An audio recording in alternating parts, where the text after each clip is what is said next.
4 line कवि भूमिका के अंदर भाव दिए हैं, थोड़ा शर्द मास्टर।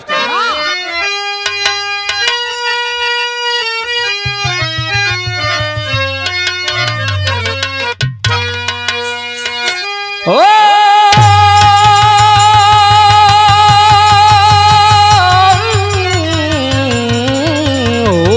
राम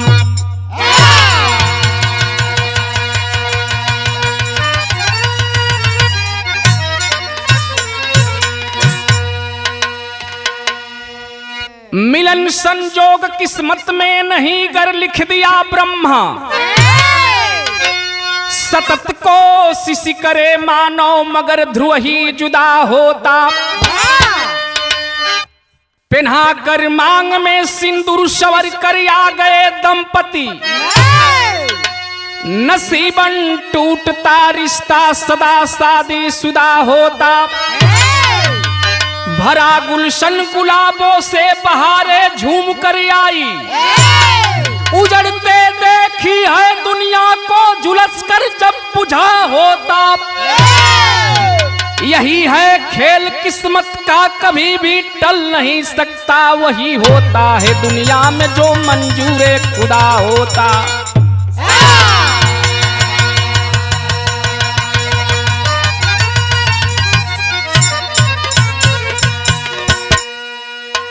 एक लाइन आशिकाना मिजाज की गजल है, कैसे मास्टर?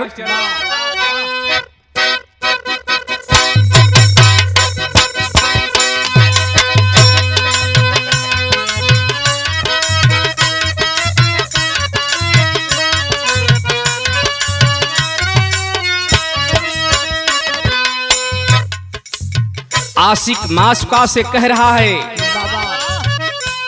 प्यार के मोड़ पर, प्यार के मोड़ पर आ गए हो अगर, फिर से मिलने मिलाने का वादा करो।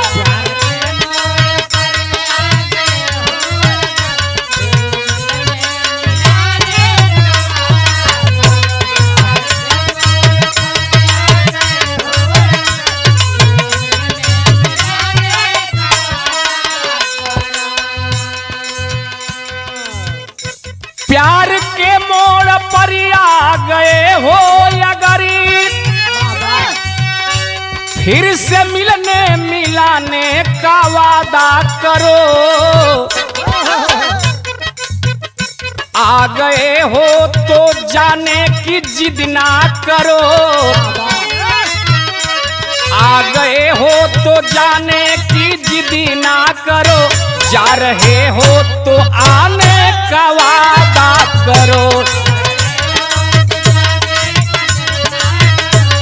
जा रहे हो तो आने का वादा करो।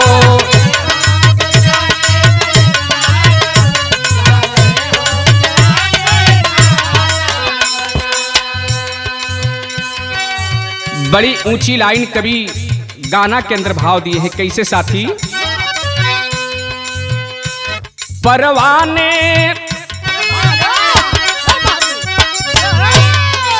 ये परवाना जो समा के ऊपर दीवाना होता है, परवाने की तकदीर जलने को है,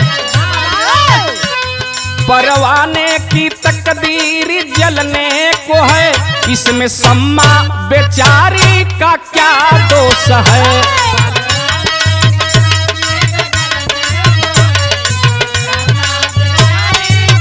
क्या दोष है?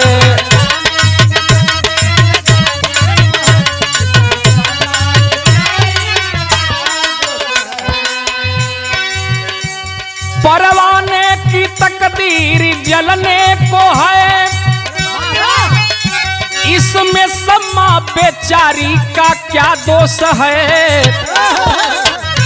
गर मुकद्दर में लिखा है मरघट मुझे, गर मुकद्दर में लिखा है मरघट मुझे। छत्र को छोड़ने में क्या अफसोस है? गर मुकद्दर छत्र को छोड़ने में क्या अफसोस है।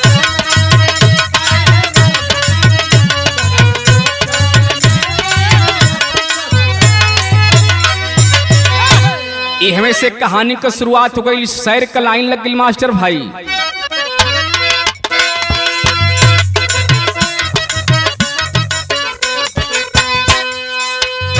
निशा चेहरा छिपा रही मानो नकाब में,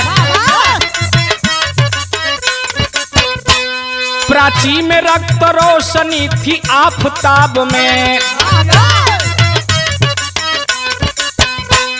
एक दिन सुबह लंकापुरी नारद जी पधारे, किया प्रणाम रावण ऋषि को देख दुआरे। कैसी है मेरी भाग्य बोला रावण मतवाला, बतला दो कौन होगा मुझको मारने वाला।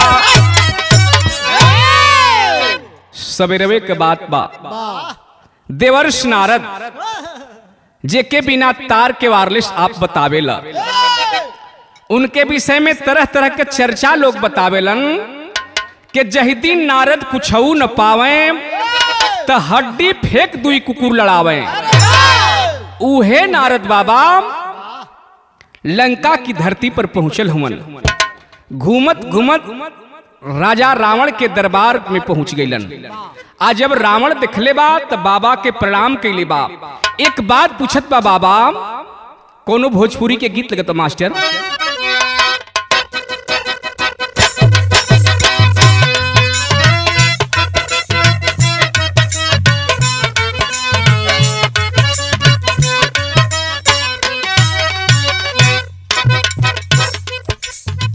बड़ा रसिक मिजाज गीत रहल। जमाना में अपने हमरे गुरु का गुरु MLC साहब गावत रहलन। चोरी चोरी खाई गईलू के लावा, चोरी चोरी खाए गईलू के लावा, पता चली होई जब गदेलावा।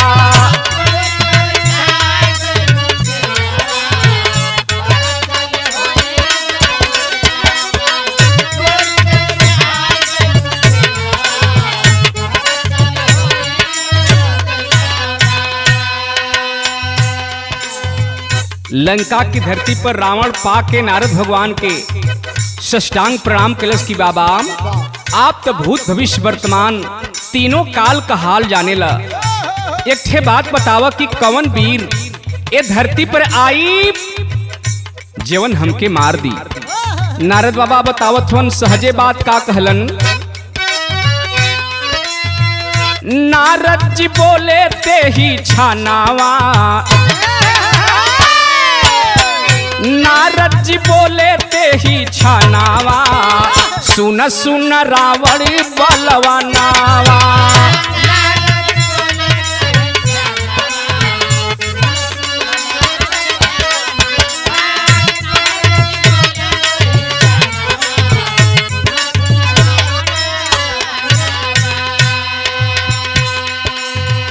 बतावत हवन रावण जानल चाहत हो कि हमके मारी।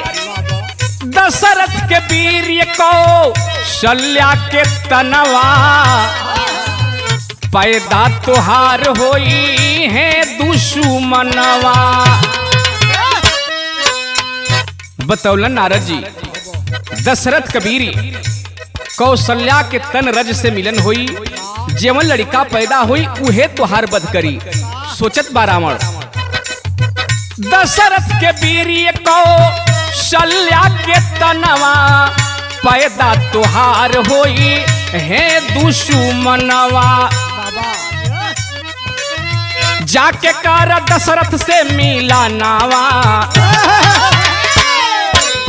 जाके कर दशरथ से मिला नावा, सुन सुन रावणी बलवनावा। क्या बात है, क्या बात है।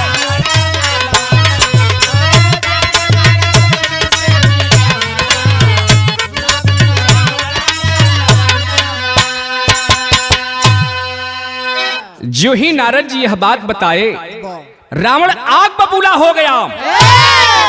नैन रक्त रत्नार कहा, नैन रक्त रत्नार कहा और बोला रावण शानी है। अरे मालूम कहां अवधपति को रावण में कितना पानी है। कहा कि मृत्यु दंड दो दशरथ को, मृत्यु दंड दो दशरथ को ये ब्रह्मा से लिखवाऊंगा। अरे हुआ न यह मंजूर अगर उसको हिजड़ा बनवाऊंगा।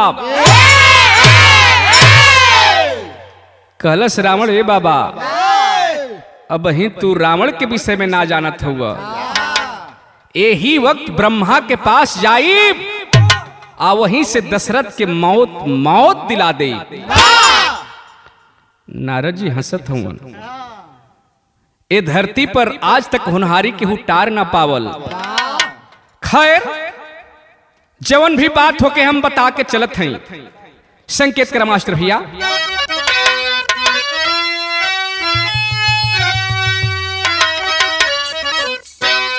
कवि जी विदेशिया के अंदर भाव लिखलन,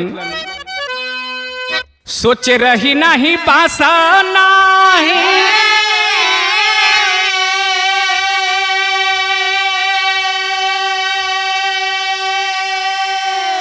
आर बनी है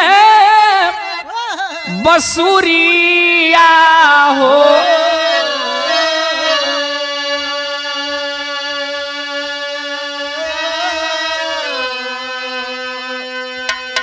बरसीना जला जब रही ना बदरी,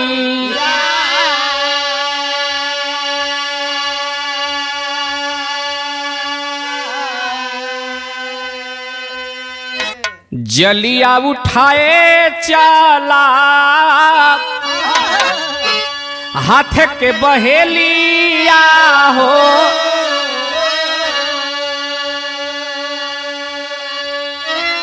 पहुंचा है पास जहां अवध नगरी,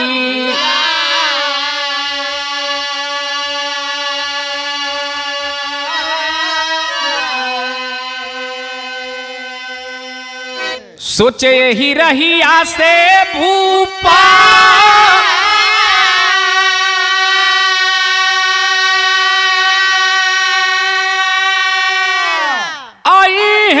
शिकारा खेले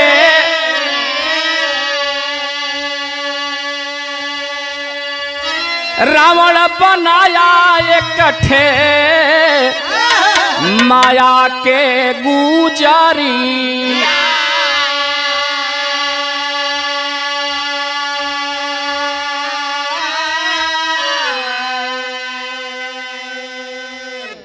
नारद भगवान के बात सुन के रावण सोचत बा, ब्रह्मा के दरबार तक जाइब अगर ई मौत संभव दशरथ के ना होई तो हमके एक ठे काम करे के होई। का सोचत बा? यहाँ भोजपुरी के गीत के मास्टर भैया।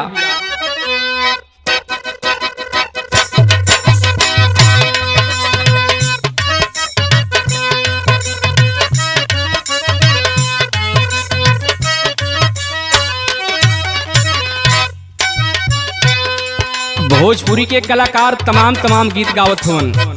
आज बेटी बहिन मतारी भाई एक साथे बैठ के सुन ना सकत हुन। ई पहले की दौर के गीत रहल, जौने समय हमरे गुरु MLC साहब के दौर रहल। ओह जमाना में कलाकार गावत रहल कैसे साथी? जवन माजा राम की भजनिया, जवन माजा राम की भजनिया की माजा सारी दुनिया में नाही।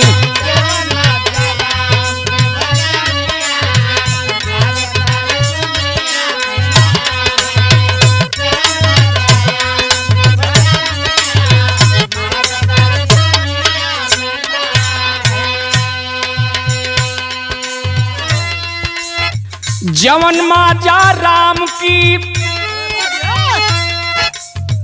जवन माजा राम की भजनिया की माजा सारी दुनिया में नाही। जवन माजा आम की चटनिया, जवन माजा आम की चटनिया की माजा सोवा धनिया में नाही।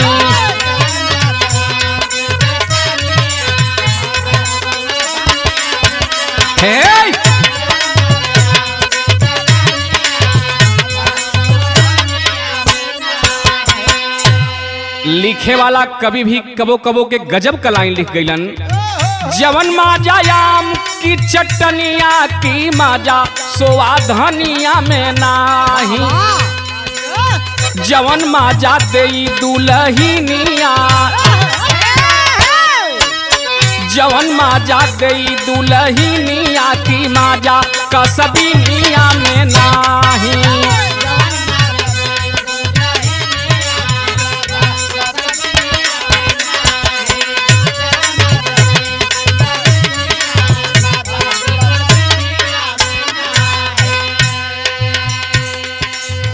बड़ा सुंदर एक थे माया के औरत रावण बनौले बा।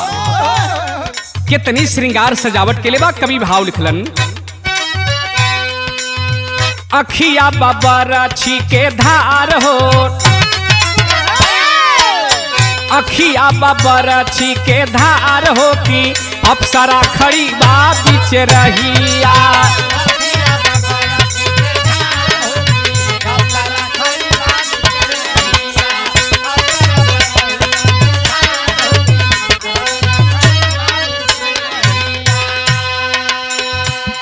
कितनी सजावट को मायावी औरत में रावण कैले बा। पूरा इन समान पेटा वाके चिकनाई,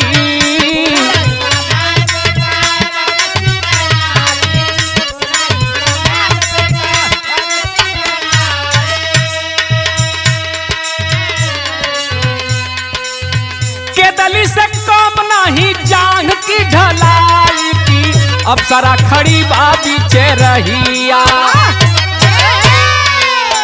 कंचुक कलीबा का चनार हो, कंचुक कलीबा का चनार हो कि अप्सरा खड़ी बा बीचे रहिया। कंचुक कलीबा का चनार हो कि अप्सरा खड़ी बा बीचे रहिया।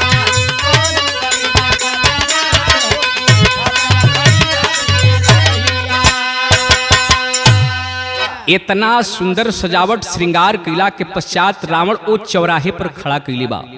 सोचत बा काश अयोध्या के राजा दशरथ अहन त ए चौराहे से होके जइहन। ते कवि भाव लिखलन कैसे साथी।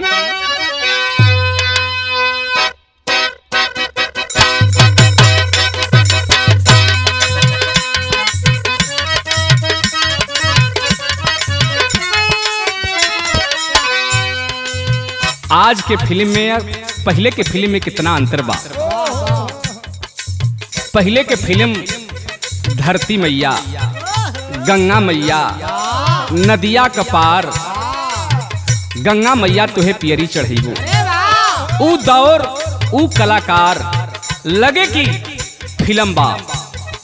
ते पहले के फिल्म के गीत बा कैसे साथी।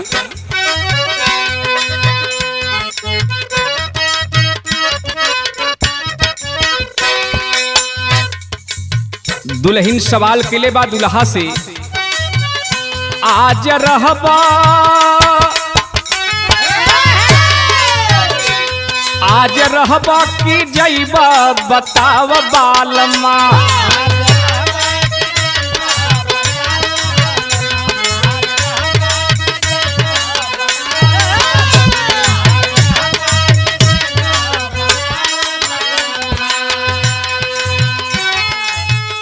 कबल जियरा जरइबा बतावा बालमा हो। आज रहबा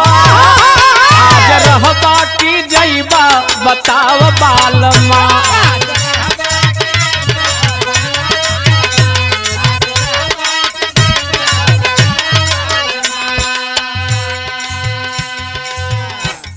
पहले जब गीत गावल जाओ तो नाच के लौंडा कहे कि बोला बोला राजा खैबा की ढांप दे।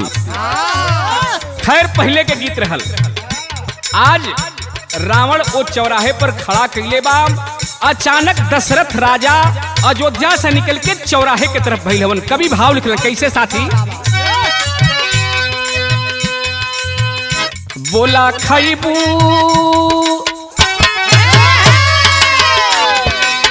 अचानक राजा दशरथ चौराहे पर अइलन। ओ मायावी औरत से आंख मिलल। उनके का पता बा कि मायावी औरत बा या साक्षात कोनो देवी के रूप बा। आवाज दिहलन, बोला खैबू, बोला खैबू की करबू जियान रनिया। अरे बारे गुरु बाबा,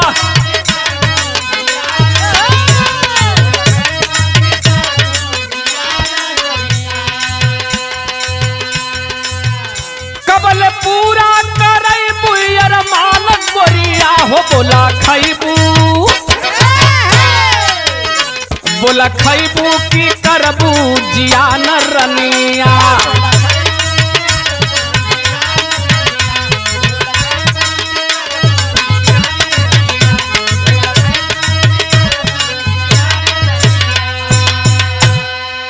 दशरथ जी पूछत होन कि का हो, ई बिजली कहाँ गिरी? उ मायावी औरत बा, कुछऊ बोलत ना बा। रावण एक ठे पेड़ के आड़ में छिपल बा।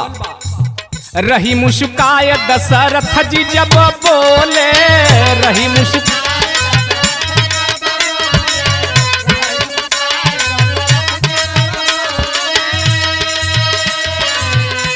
अरे चुप्पी में स्वीकारी का लक्षण होले।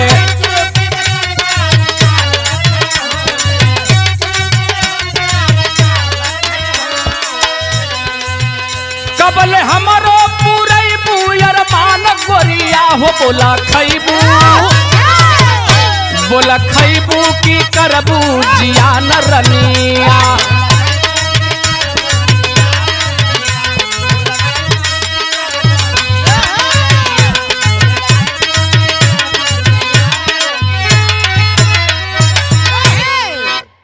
दशरथ जी पूछत हवन, कुछऊ बोलत ना बा। उ त मजाक के औरत बा।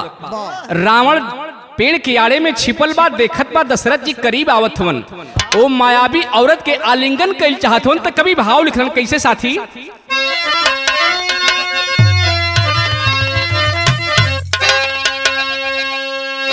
अरे मोरे राम, मड़ी से हो गई खाली देहिया। ओ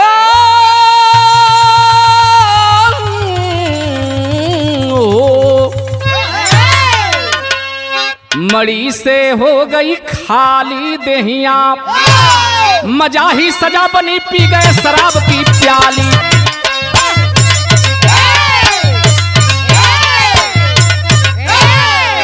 चिंताग्रस्त हुए दशरथ जी, चिंताग्रस्त हुए दशरथ जी। लगा काम का रोग। अरे पकड़कर उस अबला को करना चाह रहे संभोग। अखबार में पकड़ लिहलन। उनके ना पता बा कि मायावी औरत बा या कोनो अप्सरा बा। ओके पटक दिहलन। कवि जी भाव लिखलन पहपट के अंदर।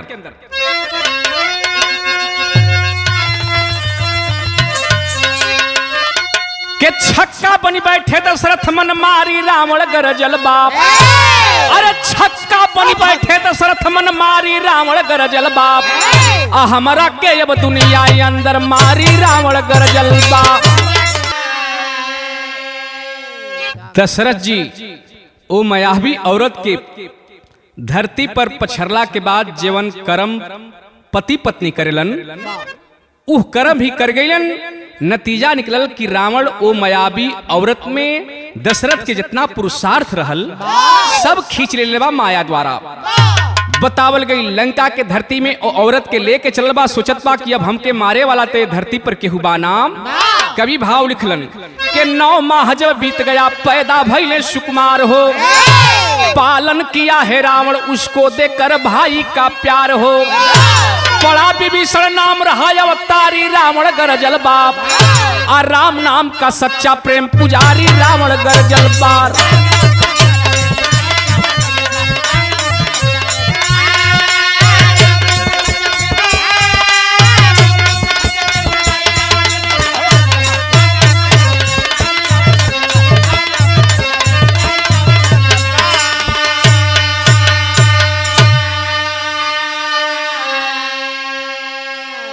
उस मायावी औरत को लंका में लाने के पश्चात 9 महीने के बाद एक बड़ा सुंदर बचवा का जन्म भइल, जेके दुनिया के लोग पुराण विभीषण नाम बतावल। भाई का दुलार प्यार दे के आज रावण भरण पोषण करत बा। पर कवि जी अंतिम बात आल्हा के अंदर लिखल कैसे साथी,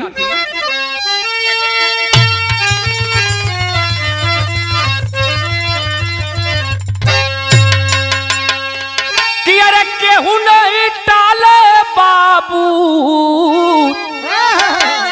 आई विधि कैली खनिया, के त्रेता में कौशल्या कैली खीरिया।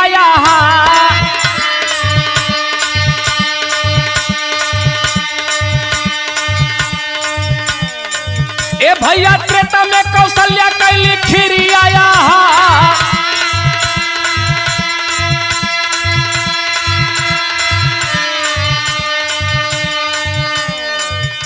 के परम पिता परमेश्वर जे के जग जाने।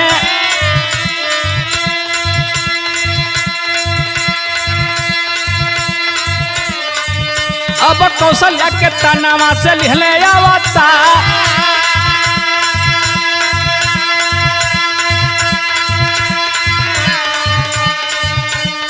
ओहे दुनिया का मालिक जिन्हें आप मर्यादा पुरुषोत्तम भगवान श्री राम कहते हैं। जब श्रृंगी ऋषि के हव्य से खीर आई, कौशल्या सुमित्रा कैकेयी तीनों कन्याओं के खैलिन। राजा दशरथ के अंगना में 4 ठे सुकुमार खेलत हवन, जेकर नाम राम लक्ष्मण भरत शत्रुघ्न बतावल गई। चारों कुमार बड़ा भैलन। माता कैकेयी के द्वारा राम को वनवास मांग लिया गया। सहर्ष राम जंगल जाने के लिए तैयार हो गए, साथ में उनकी भार्या जानकी और छोटा भाई लक्ष्मण भी जंगल को गए। आखिरकार पंचवटी में कुटिया बना के निवास करत हवन। उस समय के भाव कवि लिखलन के भैया परम पिता परमेश्वर जके जगत जाने।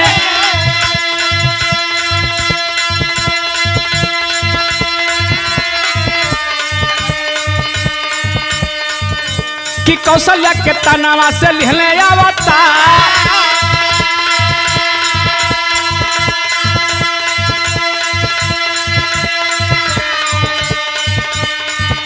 के भैली बनवास जहिया सीता चोरी भैली।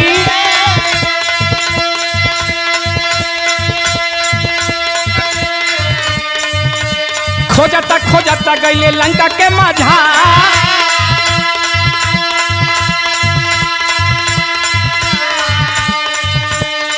ए भैया आखिर इधर रावण भारी किया है समरिया।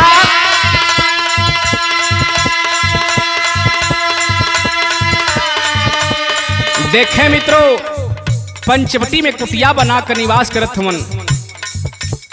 सुपनखा आई, भगवान राम को रिझाने लगी। लक्ष्मण द्वारा सुपनखा की नाक कटी, लंका में गई, रावण से बताई। रावण आया, छल पूर्वक सीता को हर करके लंका में लेकर के चला गया। आज लंका में लड़ाई लगल बा, सगरे वीर मारल गईलन। आखिरी रोज रावण सोच रहा है जंगे मैदान में काश नारद जी बतौले रहन कि दशरथ के वीर कौशल्या के तन रज से मिलन हुई, उहे शक्ति तुहे मारी। तो हमार भाई जवन सगा भाई के दुलार धने विभीषण तो उ राम के दास्ता स्वीकार की ले बाप। तो एक तरफ दशरथ के वीर जवन विभीषण बाम आ कौशल्या के रज से मिलन होके ई जवन राम आइल हवन। तो दोनों मिलन जब हो गई तो लगत बा कि नारद के बात कुछ सत्य हो जाई। कवि जी बतावत हवन के भैया आखिर दिन रावण भारी किया है समरिया।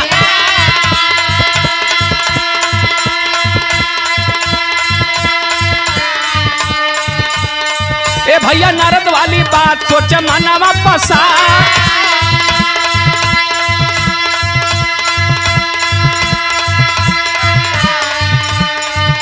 के दशरथ के वीर्य से विभीषण के जन्मावा,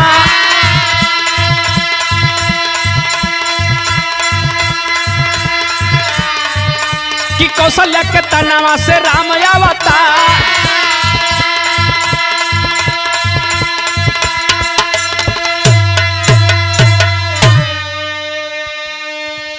इहे बात सोचत बा, तब तक भगवान राम लक्ष्मण को लेकर के जंगे मैदान में रावण को ललकारते हैं। आखिरी लाइन में कवि जी खड़ी में भाव लिखलन कैसे साथी,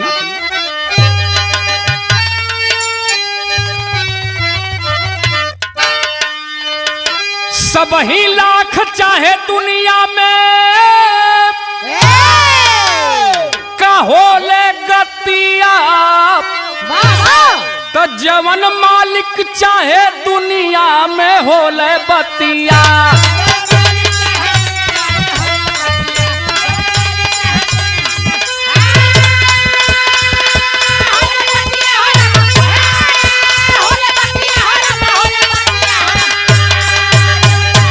जिया भैया जिया,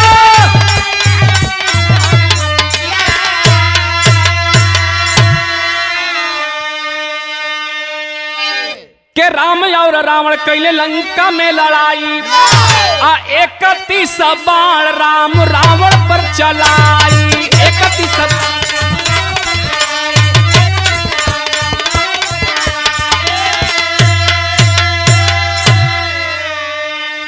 तहिया सूखल ना भी अमृत तब पिराइल छतिया, त जवन मालिक चाहे दुनिया में वो होले गतिया।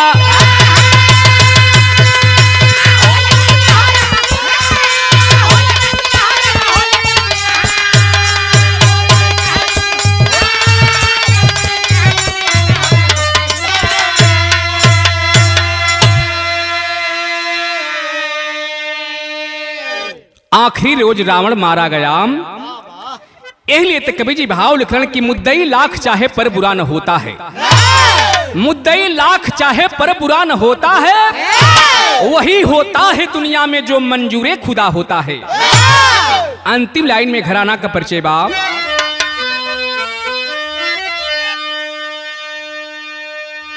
कुसुम पराग स्वामी जद्दू गुरुदेव पूज्य हमारे, भोला बाला गंगा के संग काशी रंग पसारे हो।